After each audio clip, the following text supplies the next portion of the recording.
Very well. I think while some more people arrive, I'm just going to start by introducing a bit the idea of this workshop, and then we don't eat so much into the time of the presentation. So welcome everyone to the first workshop on trust and privacy in process analytics, TPPA. The idea for this workshop came from myself. I'm Felix Mannert. I'm currently an assistant professor at Eindhoven University of Technology. And beforehand, I was a research scientist in SINTEF in Norway. Then the second person responsible, let's say, for this workshop is Agnes Koschmieder. She's a professor at Kiel University. And we also have on board Natalie Baracaldo from the IBM Almaden Research Center. So what are the topics of this workshop? So the idea of this workshop is very much that trust and privacy aspects play a very large role in the acceptance of process mining and also in being able to use all this data that we have for process mining. Our belief is kind of we need to make sure that the privacy of participants, be it employees or customers, is protected, but we are also thinking that that trust plays a large role in process mining. But before starting, no workshop would be complete without a program committee that actually looks at submitted papers and writes reviews. So I'd like to thank very much the people on this slide for being willing to do this job. So thanks a lot for being on the program committee. Okay, so the schedule today is that we are going to have now a session of 1 hour with 2 paper presentations. The first presentation is by Syeda on differentially private process mining. This is a presentation only paper, and then the second presentation will be by Majid on quantifying privacy in process mining. Afterwards, we are going to have a half an hour break, and then I invite you all to also join our 1 hour panel discussion with a very exciting panel consisting of 2 people from industry and 2 from academia. So we have Lars Biermann from Deloitte, Jana Lange from Celonis, Florian George from the Technical University of Berlin, and we also have Mu Win from Queensland University of Technology in Brisbane. Okay, so maybe a little bit on the setup. So this scientific session and also the panel actually is going to be a standard Zoom meeting. So in theory, anyone can unmute and talk, but I ask you to please raise your hand or use the chat function if you have questions, and then wait until me basically asks you to speak. We have a 20-minute of presentation, and I hope we are going to give the authors a lot of feedback in the remaining 10 minutes. Yeah, for the panel, I'm going to repeat this before the panel starts. So then I also would like to thank everybody who joined now for attending. I know there's lots of interesting workshops at ICPM. They are all in parallel, and it's impossible to be in all of them at once. So thanks for choosing TPPA as the workshop that you're attending. This brings me to the first presentation. So Syeda, can you please share your screen? Yeah. Syeda is going to tell you about her work on looking at the data utility of using Laplacian noise generation, if I understood it correctly, for ensuring differentially private process mining. Yeah.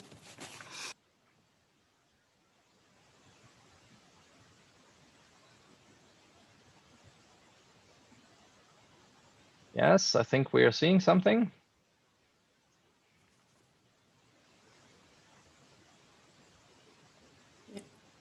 Good afternoon, everyone. Yeah. Very good. The floor is yours.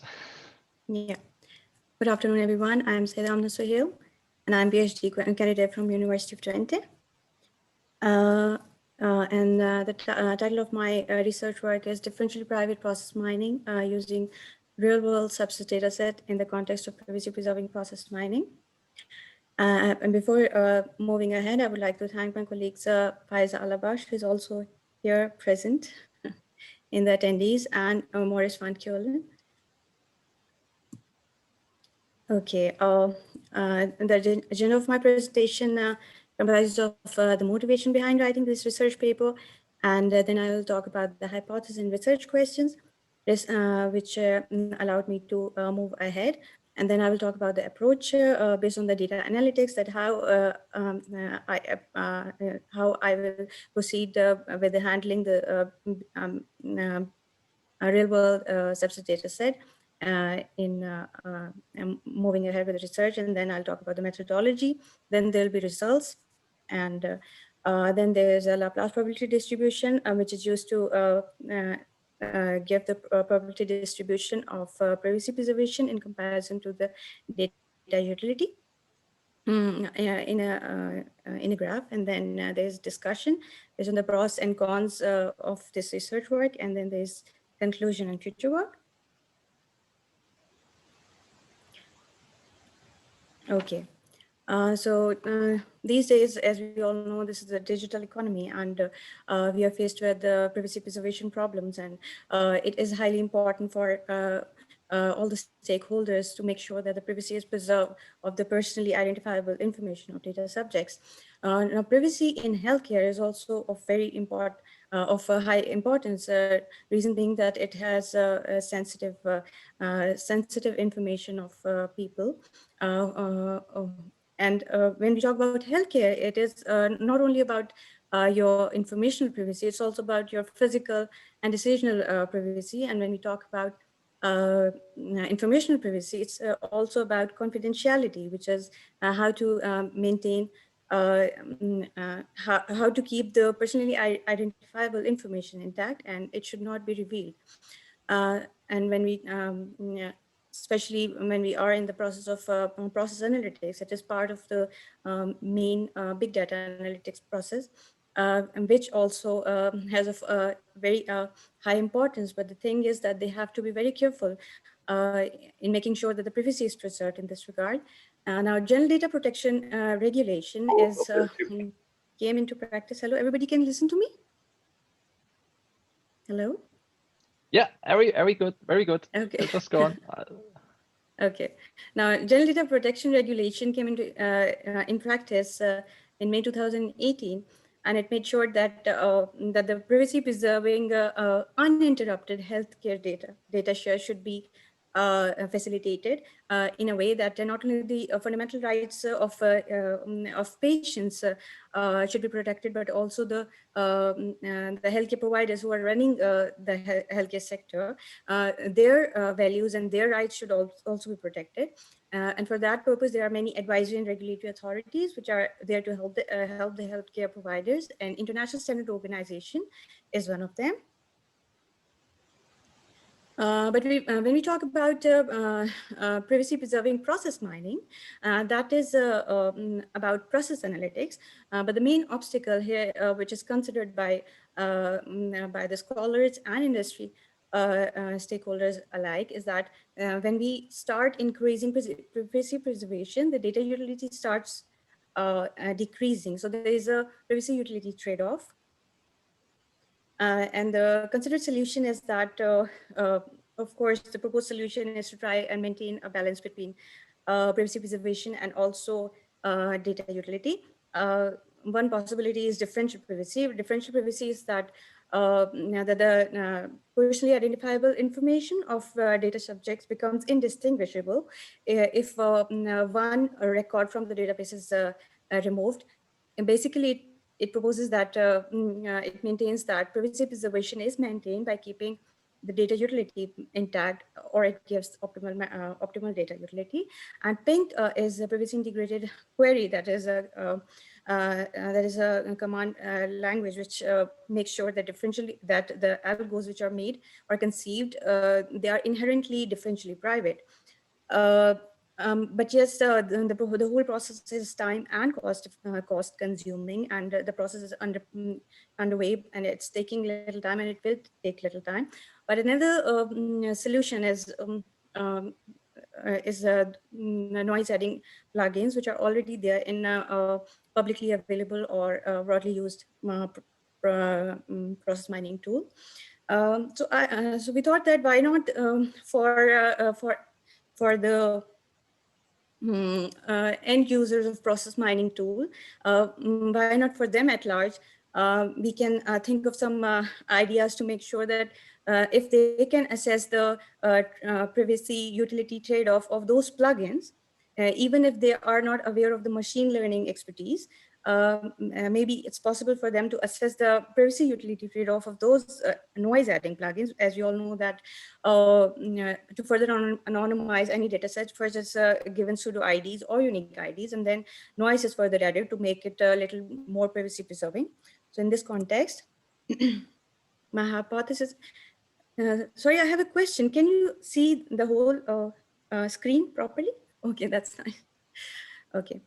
The hypothesis for me was the Laplace probability distribution. Sorry, I have not discussed about it in detail, but I'll talk about it in upcoming slides. LPD is a measure to quantify differential privacy. If privacy increases at the expense of data utility, it should be predictable based on the LPD of the noise adding plugins used in process mining. My research question is that what should be the indicators of privacy preserving noise adding plugins to ensure maximum data utility? And for that, the approach which I followed for the data analytics was that first I took the subsets even log, and I used publicly available process mining tool, that is Prompt 6.9. And then I used subsets even log. I used only one even log, just for the fact I wanted to see the feedback which those noise adding plugins were going to give in comparison to one another, and also in comparison to the raw text, raw event log. So to make the comparison, I had to make a test model. For subsets even log, first I made test model by performing process discovery and conformance checking procedures. And then I made use of the noise adding plugins. And then with those noise adding plugins, I received some noise added privacy induced logs, now, which were then compared against the, and then those logs were given some models, and then those models were compared against the original event log to see that how much relevant they are in comparison to the original event log. And then for all those things, we did for not only to attain the test model, but also to attain the training model, I performed a process discovery and conformance checking experiments on Prom 6.9. And then we got the results. And on the basis of these results, we selected the values. I'm going to share with you what were the results and what we did next. But then we measured the LPD of both to see whether what we were thinking was right or not, because we thought that if LBD is higher, then data utility of those noise adding plugins is higher. And if LPD is lower, then it means that the privacy preservation is more, but then the data utility is hampered. And as I talked about methodology, then you must be wondering why quality indicators. As we all know that quality indicators are to check how much the reduced model is in alignment with the event log. And fitness is about the exactness of the trace, that how much exact is the model in comparison to the event log. Precision is about not going underfitting. So the model reduce is not underfitting, but exact. And then complexity is opposite to Occam's razor, that is simplicity, which means that it is appreciated if the models are simplified and not overcomplicated. So the opposite of it is simplicity. We cannot calculate or quantify simplicity. So we quantify it, sorry, complexity. So the higher the complexity, lower will be the simplicity. And the fourth indicator, as we all know, is the generalization. But in healthcare, main thing is when we get the original event log, there the cases, almost more than 90% of the cases are of different races. So we can't say that these are the outliers, but majority of the cases are actually following different traces. And if we, uh, so almost all of them are outliers in a way. So generalization does not work in this case, especially in healthcare, because every case means every individual follows a different path. Uh, and also, even if this disease, in my case, this is sepsis, even in this case, it follows 90%, more than 90% of the cases follow a different path. And then we calculated quality indicators to get better informed idea to compare and contrast between the test model and um, training models, and also to measure LPD, because it had to become clearer. Here I have shared some excerpts of the process models, which gave me the three quality indicators. In the middle slide, you can see that the maximum, by on the right side of the first slide, there is this property. Under this, you can see that there's trace fitness, move model fitness, move log fitness. So I noted down these values. And then on the other side, there is this, yeah. For complexity, I quantified extended Cardozo metric and extended cyclometric metric. And for precision, as you can see at the bottom, there's precision, backward precision, balance precision. So I noted down all those values, not only for the test model, but also for the training models. And here you can see that first I noted down the test model quality indicator values, which we quantified. And then for fitness, for precision, and for complexity. And for fitness, I noted down all the values to have well-informed idea that how much do they correlate and how much do they match with one another. And then as you can see that model 2, model 4, and model 7 give identical, almost identical values, especially when we talk of fitness and precision. So it was a very interesting result because we compared the training model against the original event log. It was not with the same anonymized event log, but against the original event log. So it means that the noise-added model gave us quality indicators in comparison to the original event log, and it was very interesting. So we thought that there are some noise adding plugins which are actually giving maximum data utility. So just to give the LPD of those, that is Laplace probability distribution, is just to measure two different variables in a graph. So we took precision and fitness because, and for fitness we chose trace fitness, and for precision we chose overall precision to quantify this formula. And when we quantified it, we got these graphs. And in these graphs, you can see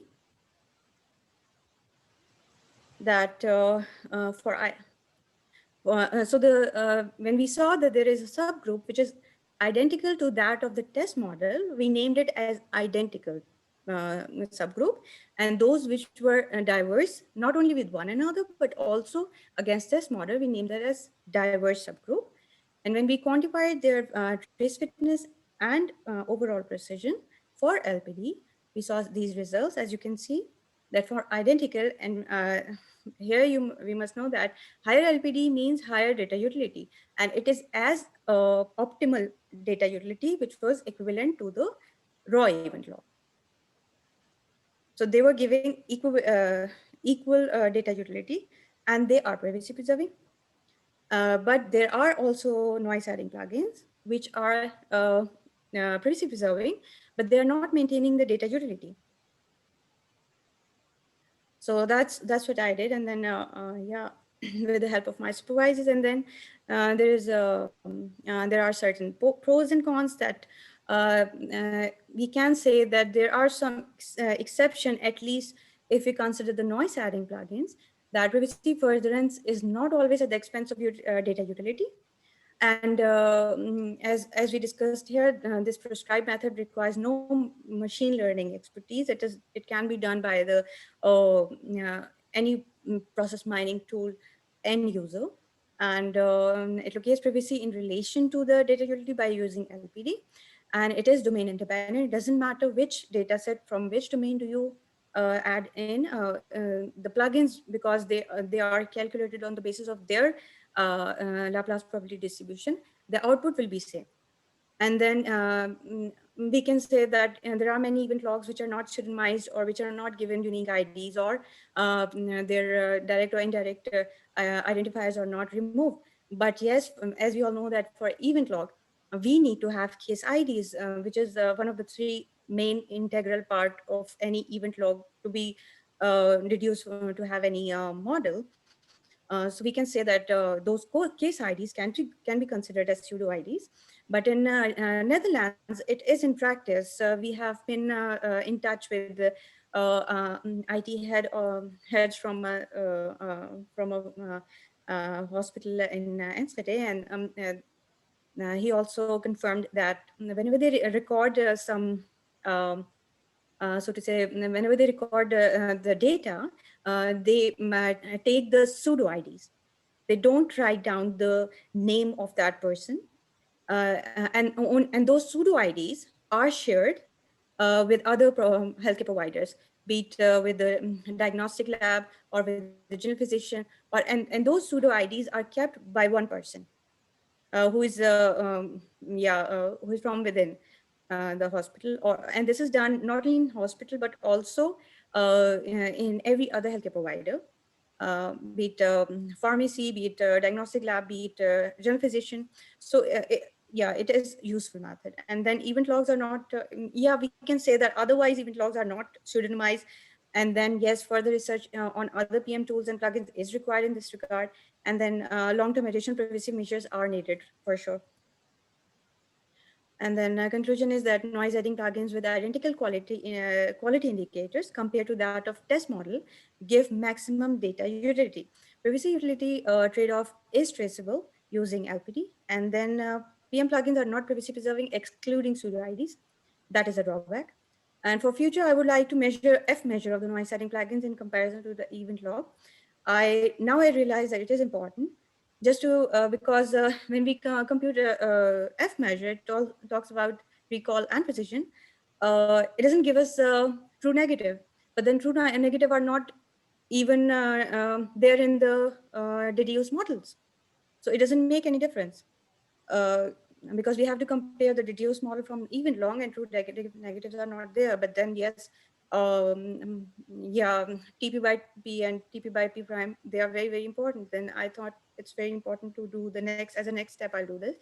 And then on the other hand, simultaneously, I'm also working in evaluation of a privacy preserving hospital information system ontology with special focus on maximum data utility, because I'm also working with FAIR data in healthcare. Of healthcare metadata, and then I'm also interested in finding measures to ensure uninterrupted healthcare metadata and privacy preservation. Thank you so much. Yes, thanks a lot for this presentation on trying to see how to quantify kind of the trade-off between data utility and privacy. I think that's very important. Are there any direct questions from the audience? Feel free to speak now. Yes. I have a question. Sure. You talked about data utility, right? Yeah. But your evaluation was on the result and your process model, right? And do you think that it's called data utility or result utility?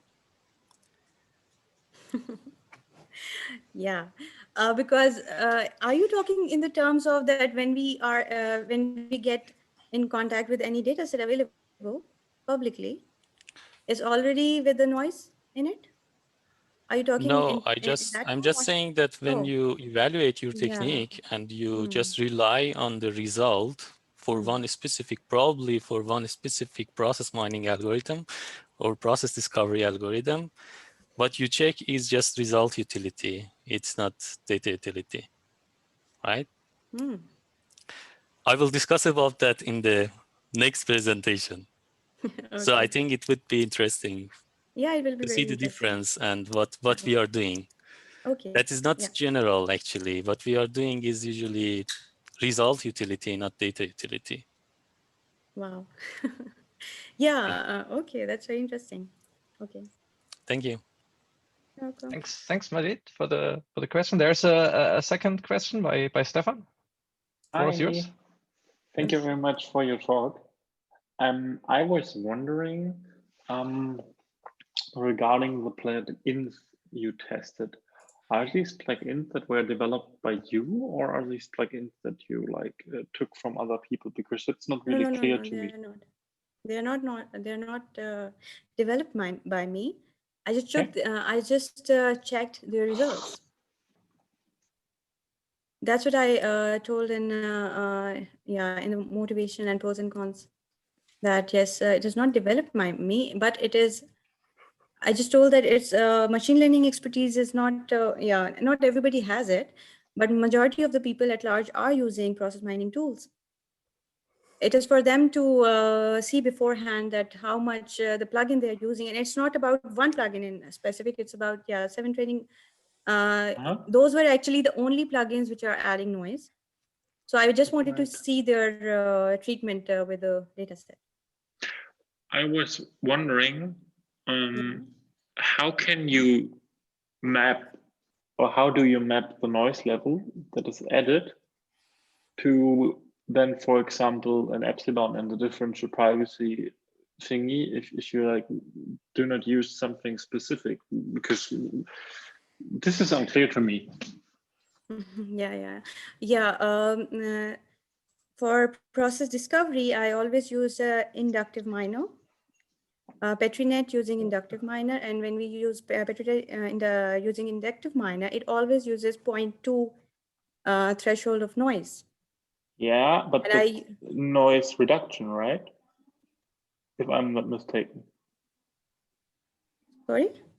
I thought that the inductive miner reduces noise, and what I like, sorry, I don't want to pressure here too hard, but what I get from your talk was like, I got your thought that you use some plugin and that's insert noise, and then afterwards you apply the inductive miner. And I was wondering how you, like at the end, if you insert noise, how you can then map that, for example, to a differential privacy guarantee.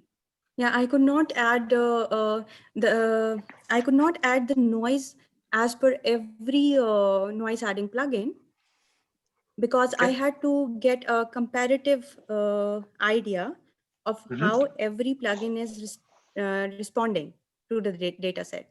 Otherwise, I won't be able to get anything.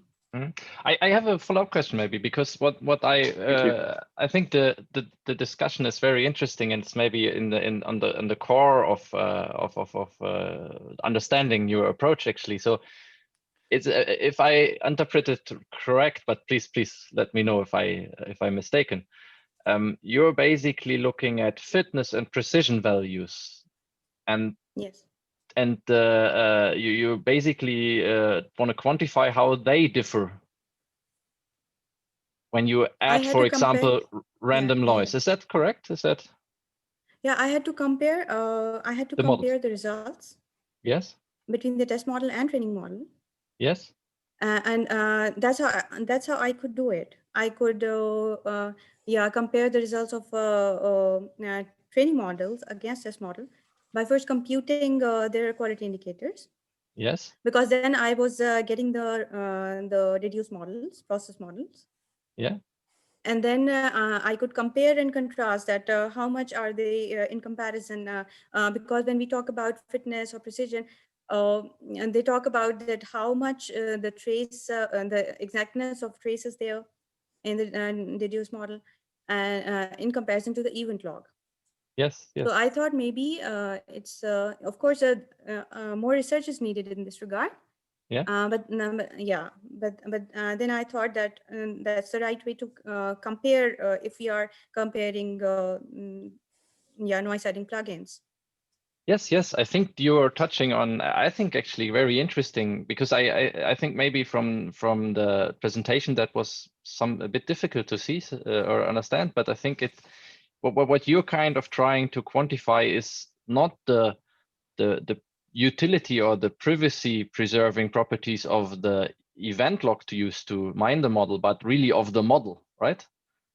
So your analyst wouldn't never see the event log. Is that's at least what I interpret? And yeah, I wonder because it is automatically generated. Yes. By using a tool. Sure. Yeah, and if we are, of course, we can do it manually. Yeah. But in this, I have done it intentionally by using a tool. Yes. To to see that how those noise adding plugins actually work. And I just wanted to see whether it's always the case that privacy comes at the expense of data utility. And yes, if you say that you're not talking, you're only talking about model, and there can be a representation bias. But you have both the points are very interesting, and I'm going to think about it. It's very interesting. Yeah, because when we are talking about models, but then I compared it against the original event log. Yes, that's valid. I think that's of course you need to not compare it against the event log with added noise. Yeah. I don't know if there's any other questions from the audience. Please interrupt me or write it in the chat. But what I want to just ask you, because that I feel there's a misunderstanding still somehow between what you're doing and what people understand, or at least what I understand is so because for you the outcome is basically a precision and a fitness value, right? You're not comparing the models that you receive against each other, whether in one model there is a specific path or something. So you're comparing the precision values and the fitness values, and then you say, okay, they are sufficiently different from or they are not different from the reference model. Is that? On the basis of their precision, fitness, and complexity value, I compare them. But next step is going to be this, what you are talking. That's what I am talking about, F measure. Then I will be comparing the models. Yeah, but what I think, at least my thought about your approach is kind of, I think it's very good idea to compare the models and then quantify, is this model privacy preserving or useful? But models, that means you need to also see the behavior of the model. So, and you can have two different models that, let's say, have the same or a similar fitness value, but maybe on different parts of the event log, right? So, you're right. So that doesn't mean that they are different or the same. It's right. They can be. So I kind of did that in the evaluation to see how the behavior is different from because in the end you wanna, at least my interpretation, you wanna protect not leaking behavior or behavioral information to the outside world.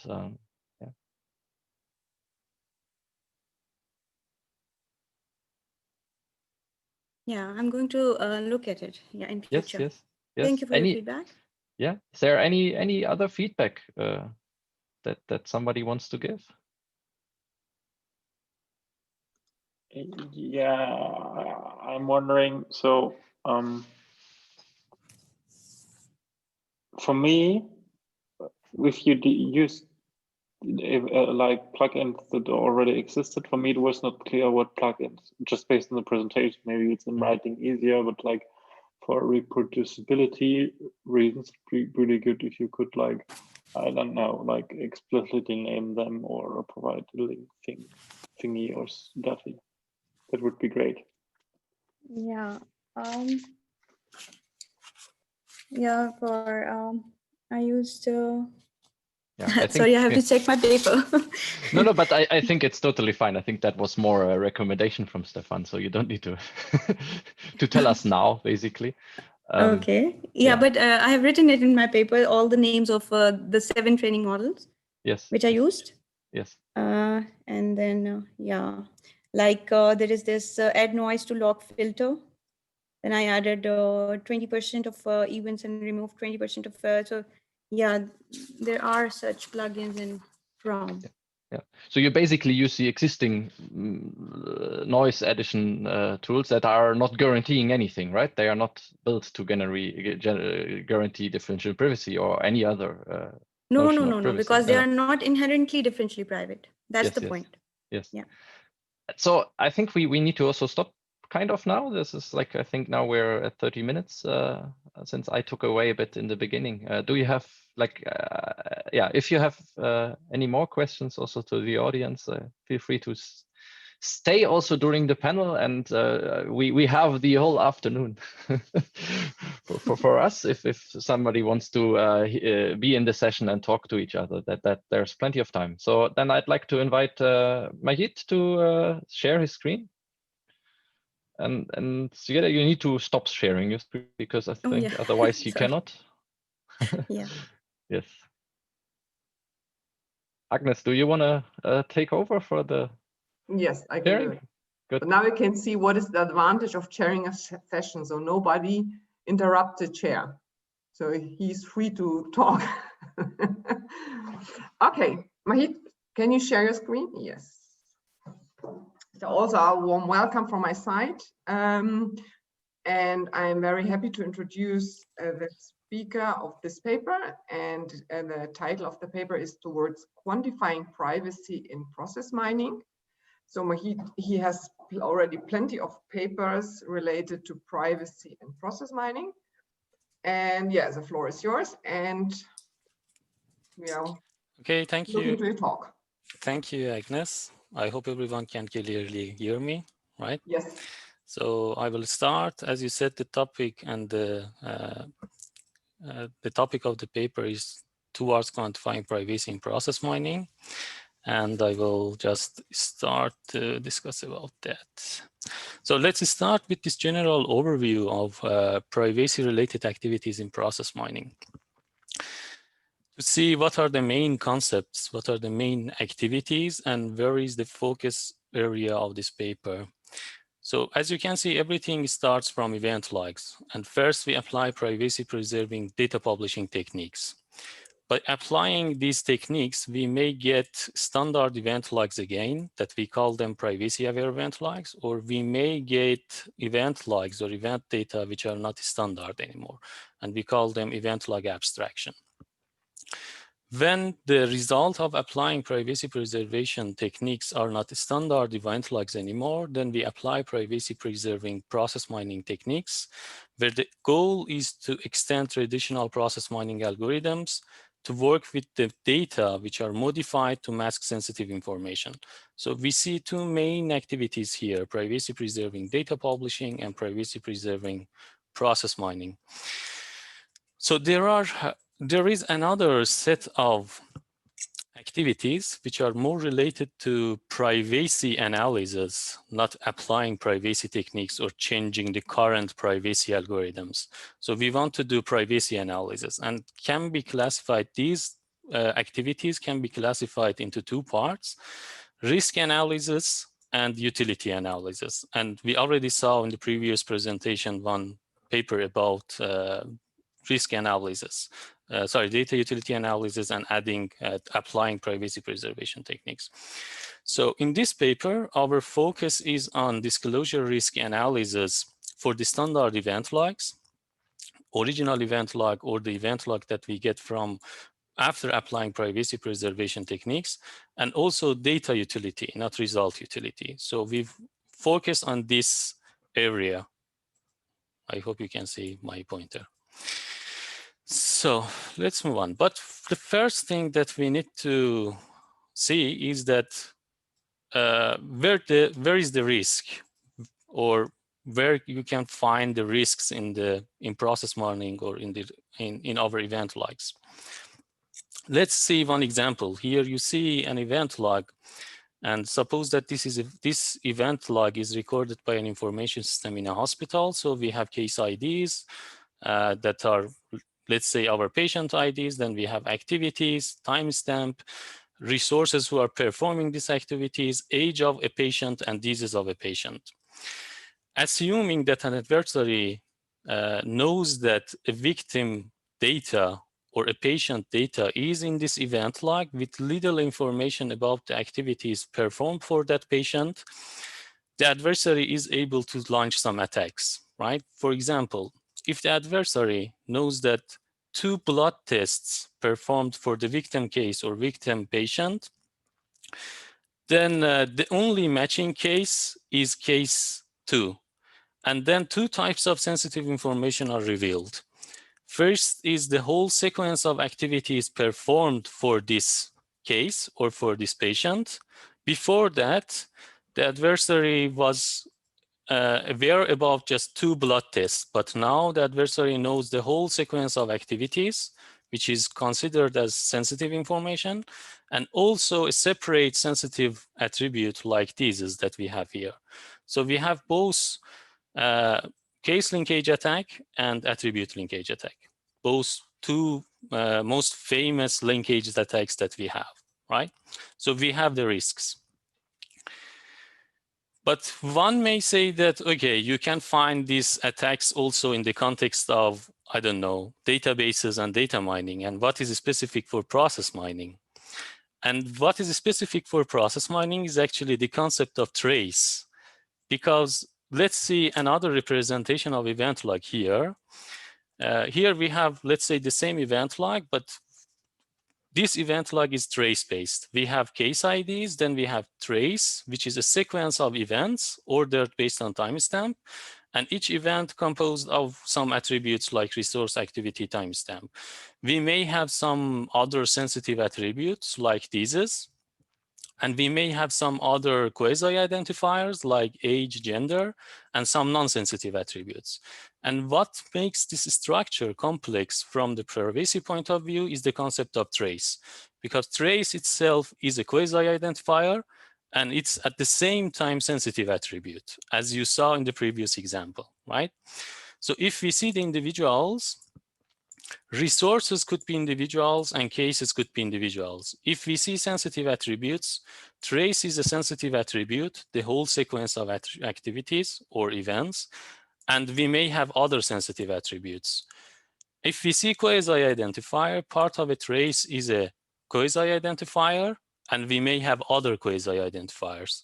So we have 2 aspects, at least 2 aspects in each part that you can see here, but we focus on the process mining specific aspect, where we focus on cases as individuals, trace as sensitive attribute, and trace at the same time as quasi-identifier.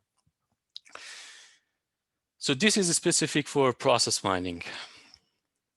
Then what we do is that we have one original event log, and we convert this event log to a simple event log. Then we have case IDs, which are our patient IDs, and then we have traces, which are a sequence of activities, because we only preserve the activities, which are ordered based on timestamps for sure.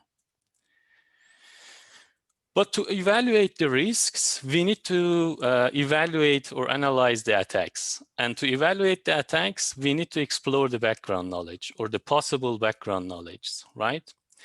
And to do so, here we introduce two aspects of background knowledge. One is type of background knowledge, and another aspect is power of background knowledge. Since we have only the activities or sequence of activities, we introduce set, multiset, and sequence as the set of actually activities, multi-set of activities, and sequence of activities as the types of background knowledge, and also power of background knowledge is the size of the set, multi-set, or sequence. Here you see one example. For this simple event log, if we consider set as background knowledge, one candidate with size 2 for set as background knowledge is this candidate, right? We have BD. Then if we see the matching case IDs for this background knowledge, all these case IDs are matched to this background knowledge, 1, 2, 3, 4. And if we see multi-set as background knowledge, one candidate is B once and D twice.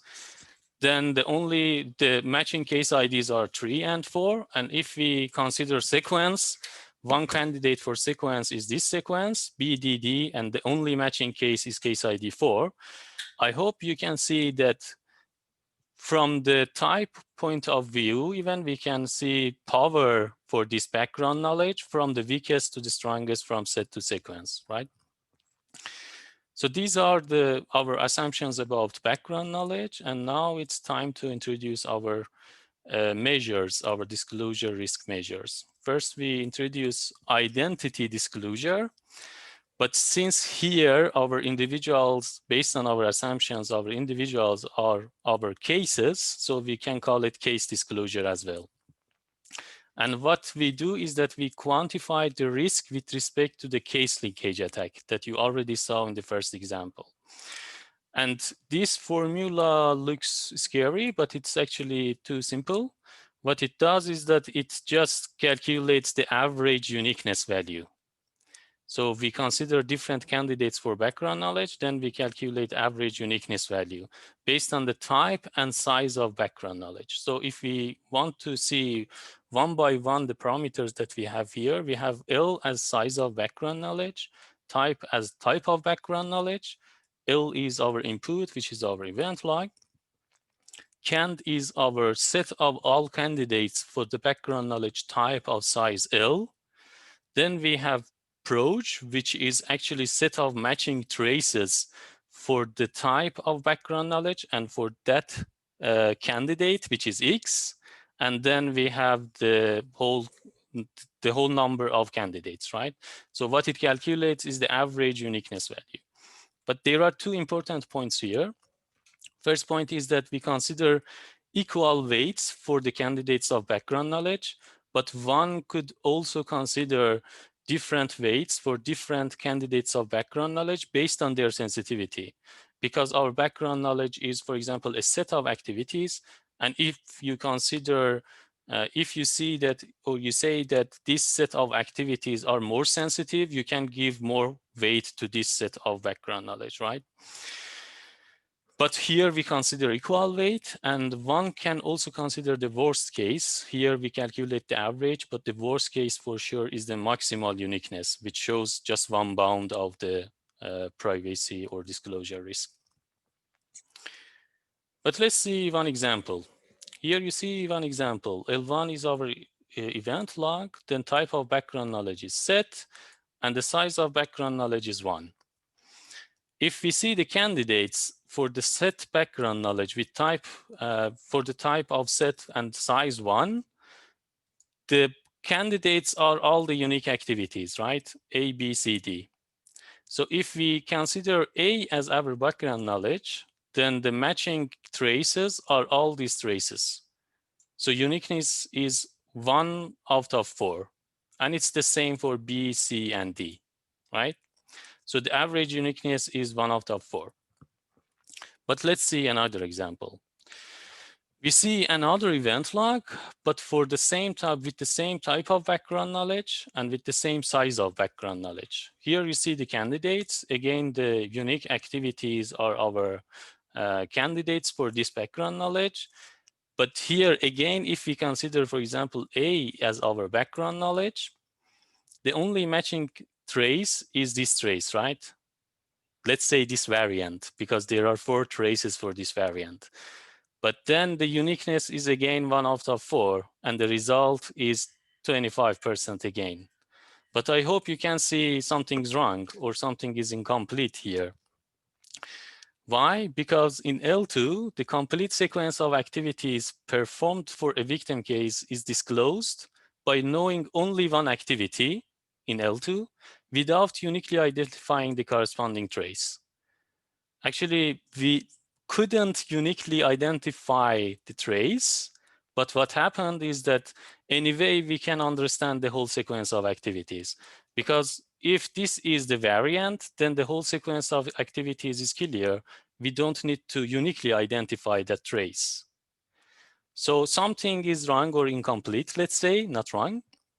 So we need to complete that. To this end, we introduce attribute disclosure risk, which is also called trace disclosure risk. Why? Because the only attribute that we have in a simple event log is trace. So we call it trace disclosure risk. And what it does is that it actually quantifies the risk with respect to the attribute linkage attack that you saw in the first example. And what this, again, scary formula does is that it does a simple thing. It's 1 minus entropy, because we need to see the entropy of the matching traces. When the entropy is high, then the trace disclosure is low, and the vice versa. But entropy is kind of normalized based on the maximal entropy. So we have entropy of the set of matching traces and maximal entropy of set of matching traces. Again, we have the same concepts here. We consider equal weights for the candidates of background knowledge, and one can also consider the worst case. And the worst case would be the minimal entropy here, because when the entropy is low, then the trace disclosure is high. Here we see the same examples, but now we calculate this trace disclosure risk. As you already saw, case disclosure risk is 25%, but now if we calculate trace disclosure for the first example is 0, but for the second example is 1. And this disclosure, attribute disclosure risk, can distinguish the disclosure risk for these two event logs. Okay, let's move on to utility loss quantification. You saw this general overview of privacy-related activities in process mining, and we have data utility analysis and result utility analysis, but they are different. Actually, in data utility analysis, the aim is to measure the proximity of the sanitized data to the original data. But in result utility analysis, the goal is to measure the proximity of the result from the sanitized data to the result from the original data. But I hope you agree that result utility analysis is not precise and it's not general, because when we do result utility analysis, our result or the utility result, let's say, it highly depends on the underlying algorithm. And what we do is that we check the utility preservation for only one specific algorithm, not for data. But when we say data utility preservation, if we guarantee data utility preservation, we can guarantee result utility, but not the other way around.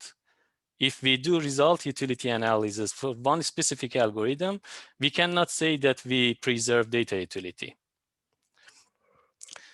And to evaluate data utility and to quantify kind of that, we use the Earth-mover distance, which makes sense a lot because frequency matters. And what we have as two event logs, they can be seen as two distribution of the variance, right? We have variance and relative frequency of the variance. And then we can see this similarity between or distance between these two distributions that we can do with using Earth-mover distance. And then we define data utility as 1 minus Earth-mover distance between these two event logs or these two distributions. And to calculate Earth-mover distance, we need to have a reallocation function, which kind of describes the movement of frequency from one distribution to another distribution. And we also need trace distance that here we use normalized Levenshtein distance to see the distance between two traces or two variants, let's say. Here you see one example. We have L. Let's assume that this is our original event log, and this is our sanitized or privacy-aware event log. You can just compute both the reallocation function and trace distance, which is Levenshtein distance for these two event logs. And the green boxes here actually are showing where we have the movement of frequency, and the rest are 0. But also for this movement of frequency, value is 0 because the variants are exactly the same. So the trace distance is 0, so the value is 0. Then we can calculate Earth mover distance, which is 0.25, and 1 minus this value is our data utility after applying a privacy preservation technique. So to evaluate our technique, we tested our measures over some real-life event logs, 2 real-life event logs here, sepsis cases and BPI challenge 2017. And we chose these event logs because they are completely different from the trace uniqueness point of view. If we see sepsis cases, trace uniqueness is 80%. If we see BPI challenge 2017, trace uniqueness is 0.3%, which is too low. On the left-hand side, you see the disclosure risk analysis for sepsis cases, and on the right-hand side, you see the same analysis for BPI challenge 2017. For sepsis cases, you see that when the background knowledge power or size goes up, disclosure risk goes up, both for case disclosure and trace disclosure. And you can see that for more powerful background knowledge, which is, for example, sequence, disclosure risk is more than less powerful background knowledge, which is, for example, set or multi-set. But the result for BPI challenge 2017 is more interesting because you see that the case disclosure, which is based on the uniqueness, is almost 0 because trace uniqueness is high. But when we look at trace disclosure, it's too high because of the same reason that we have case disclosure too low, because we have many traces which are exactly the same or very similar in this event log. So for data utility, we apply TLKC privacy model. Let's say simplified TLKC privacy model, because we ignore T as one parameter which relates to timestamps. We don't need that because we just have a sequence of activities. And we also ignore C because we do not consider any separate sensitive attribute. We also ignore C, which is related to confidence bounding. Then we have L and K. That's why we call it simplified TLKC. L is the size of background knowledge, and K is actually the value for K anonymity. Then we consider set as background knowledge in the sepsis event log, and we apply TLKC with K equal to 20, 40, and 60. You see that for set as background knowledge, it significantly decreases the disclosure risk when we apply this technique, and data utility is still very high, almost 99%. But when we use sequence as background knowledge, it's more challenging. It's still because of the concept of trace and sequence of activities, because this knowledge is more powerful than if we see that by even K equal to 60, we slightly improve their trace disclosure, but case disclosure becomes even worse because we try to make more and more traces similar to kind of meet this requirement of K equal to 60. So from one aspect, we improve something. From another aspect, we actually make it worse. But it's still discussable because this data utility, which drops to 0.2, shows that our data is not similar to the original data. And it's not fair to say that we increase data utility. We increase disclosure risk, right?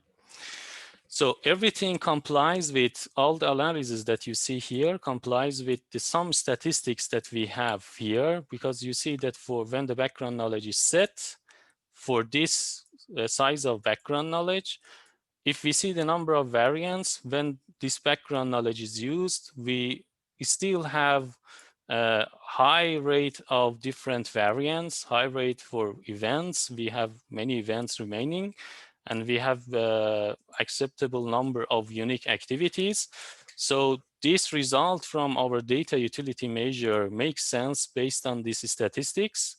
And if we see sequence, still it makes sense, because if you see the number of variants drops a lot from, I don't know, 845 to 34, that means that we lose actually data utility, and our measure also shows that. And thanks for your attention. I'm open for your questions and any discussion. Thanks, Majid, for the nice presentation. So if you have a question, please raise your hand. Yeah, there is one question. Bianca? No, she just clicked in. So maybe I can start with the question. So can you go to the second slide? Stefan would like to ask a question. Yes, 1 minute. I was just wondering, yeah, yes. Second slide. Yeah. It was the same as yes, that slide, yes. but I will go there.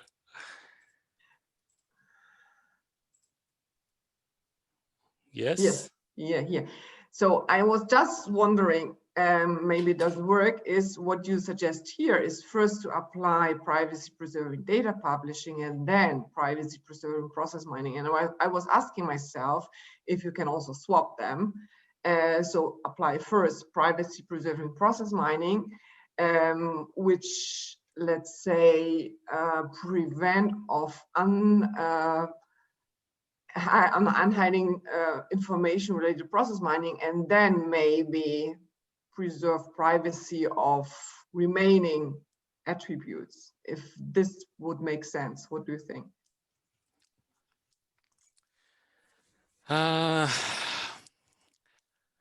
We should see our goal, right? Because based on this is, I designed this based on our goal, and even if you see here,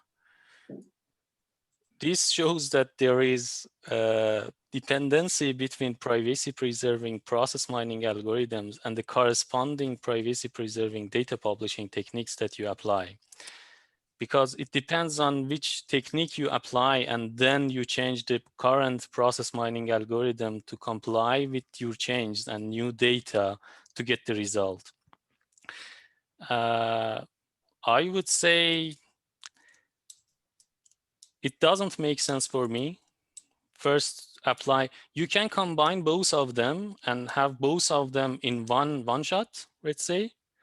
That you say that, okay, this is privacy preserving process mining, and privacy preserving data publishing is kind of inside this technique, because I just preserve privacy by using this algorithm, and it directly gives me the result without having intermediate results or intermediate privacy preserved event data. But you cannot say that I first apply algorithm and then do something about the data. I mean, you can have an algorithm which does both of them together, and that's why they are connected. But I believe that we should first do something about data, then apply the algorithm. Mm-hmm. But you are right from this point of view that we can combine these two. And then we can say that we have just one privacy preserving process mining algorithm, which starts from event log and give me the results. Okay, great. I also have plenty of questions, but we have to move to Stefan. So he raised his hand very quickly. Stefan? Thank you, Agnes. Thank you very much for your talk, Majid. I was wondering, so I really like to distinguish that you distinguish between trace disclosure and case disclosure here. So I think you have really a point here. But what I was wondering, so comparison of logs is not a new problem. Yes. So I'm, for example, aware that Myanmar Time presented last year at ICPM something about comparing behavior properties of samples to like a larger log last year. And I'm wondering, did you compare your approach with these existing techniques? And can you name specific advantages of your approach compared to other log comparison techniques? And I mean, there are design choices here, right? And you did design choices, and you probably had reasons to do so. Can you elaborate on that and compare to just take something that is out there on event log comparison? No, first part of your question, I didn't check other techniques to see or to compare to event logs, but we directly used Earth mover distance because it makes sense to use that because frequency matters for us, variance matters for us. Then we use Earth mover distance to show that the dissimilarity between two distribution, and then 1 minus that as the data similarity. But that's good suggestion to look at other techniques and then have the experiments and evaluate that, or may see that, okay, what are the features of each purely comparison conceptual technique. I mean, one thing I could think about now, one downside from Levenstein distance, for example, is that in theory, so if you have one original log and you can with two sanitized log, the Levenstein distance based closer log could like preserve less directly follows relations, and directly follows relations is more or less the only thing that would matter for process discovery. Because if I have like in the new log, I insert a new, like for all traces, I insert like only new directly follows relations. So I create only new ones, for example, by suppressing event or whatsoever. I might be close in terms of Levenstein distance, but I might end up with a completely different follows graph. And the completely different follows graph had disadvantages regarding process discovery. Right? And that's why I'm asking, because I think it's not an easy problem. I think it's a multi-dimensional problem, and I was wondering what your like motivation was to propose something completely new. And Good point. So if I may add, Majid? Yeah. Can you hear me? Okay. Yeah. So I think the Earth mover distance is directly comparing traces, where probability of traces is very important, and that's what Majid just said. Many of the other comparison techniques, they work on a certain abstraction, like the directly follows relationship or something similar. Of course, to counter your question, there is a bit of the reverse problem, that there are many completely different logs that would have exactly the same directly follows relationship. Right. So you could argue that the Earth mover distance is more directly comparing the logs rather than looking whether some abstraction would be the same. But I think it's indeed an interesting question, and it's also I think it's related to the question what you would like to preserve and what you are afraid of disclosing, and that's very much at the trace level in this talk. Okay, thank you very much. So sorry when I was too pushing here. Thank you. Yeah, so maybe I was in the first part, I was also struggling. So what's the difference between the paper that we presented at Kaiser this year, quantifying privacy risk of event logs?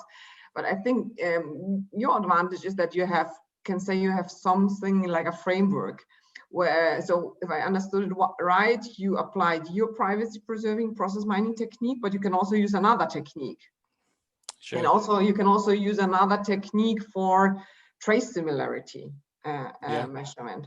So maybe we should consider this as your advantage, that we have a framework and then you can place different techniques in different steps. What do you think about this?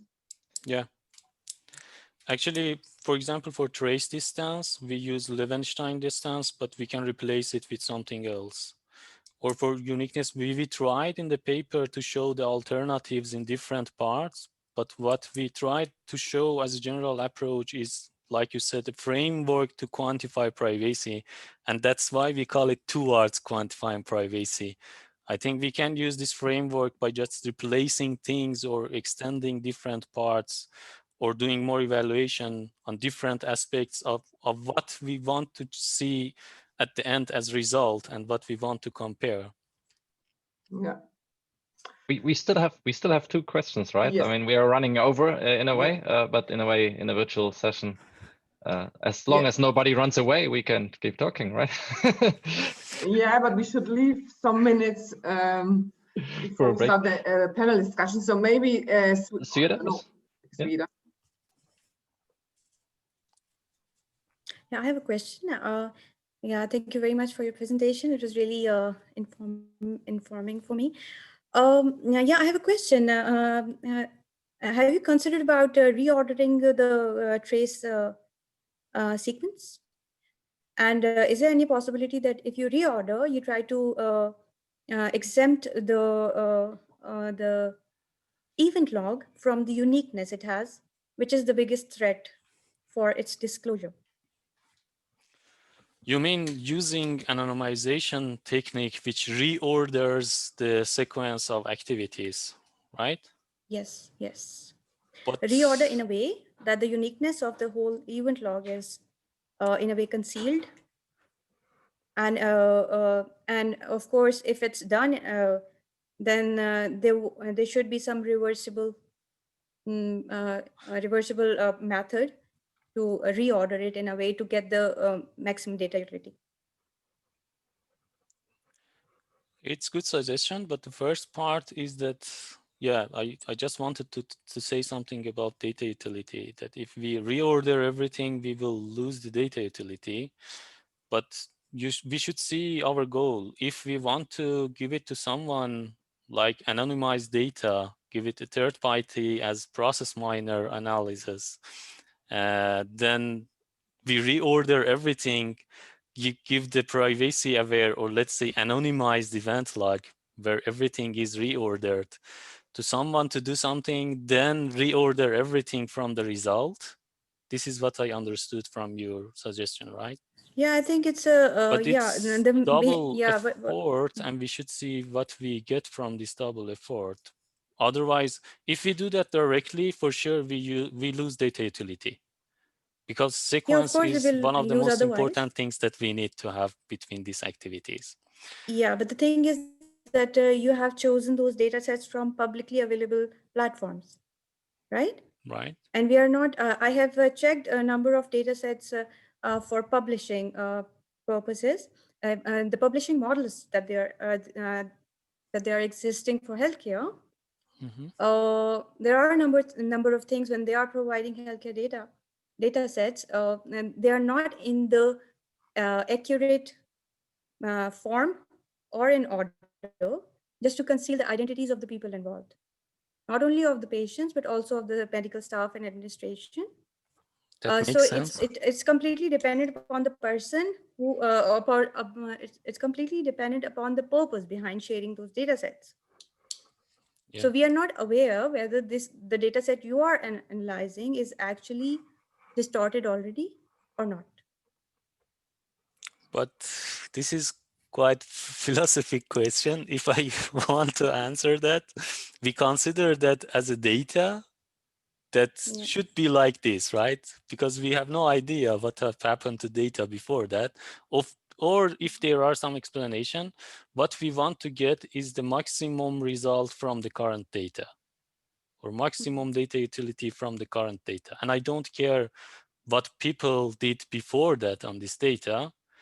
And what is important for me is that I have this event data and I assume that as an original event log, and I want to get the maximum data utility or the maximum results that I can get by applying process mining techniques. Yeah. But if we want to anonymize something and go one step back, then we should put ourselves in the position of someone who has this data, is data owner. As a data owner, yes, I have this option that I apply some anonymization techniques. I am the only person who knows what he did for this data. Then I can just distribute this data or just publish this data with others and make it public. Then when I have the result, I can just change the results based on the anonymization techniques that I already applied. It's like applying encryption techniques, right? Yeah. I encrypt everything, I publish my event data, then someone is able to do process mining, but the result is encrypted. I get it, and then I decrypt everything. But it depends on my position now. My position is now as a researcher to assume this data as the original data and try to get the maximum possible results by applying process mining techniques, not as a data owner. Okay, so maybe last question, Gamal, and short answer. Sorry for interrupting, but sorry for being the bad guy. I really need to stop because there is a break. Yeah, we have one last question and very short answer, yes. So Gamal? Yeah. Hello, Majid. Thank you for your insightful presentation. You were measuring both the utility and risk measures of an event log. Are you considering balancing both the utility and the risk measures of an event log for the future? Like how are the user is going to balance this kind of two measures, like achieving a certain amount of utility and achieving a certain amount of risk? So you can answer yes or no. And yes. Okay, great. We can discuss Gamal about that later. Yeah, okay. Okay, because I would like to give you couple of minutes before we continue with the panel discussion. So thank you very much for both presentations. And we have seen we had plenty of questions, meaning that it was fruitful.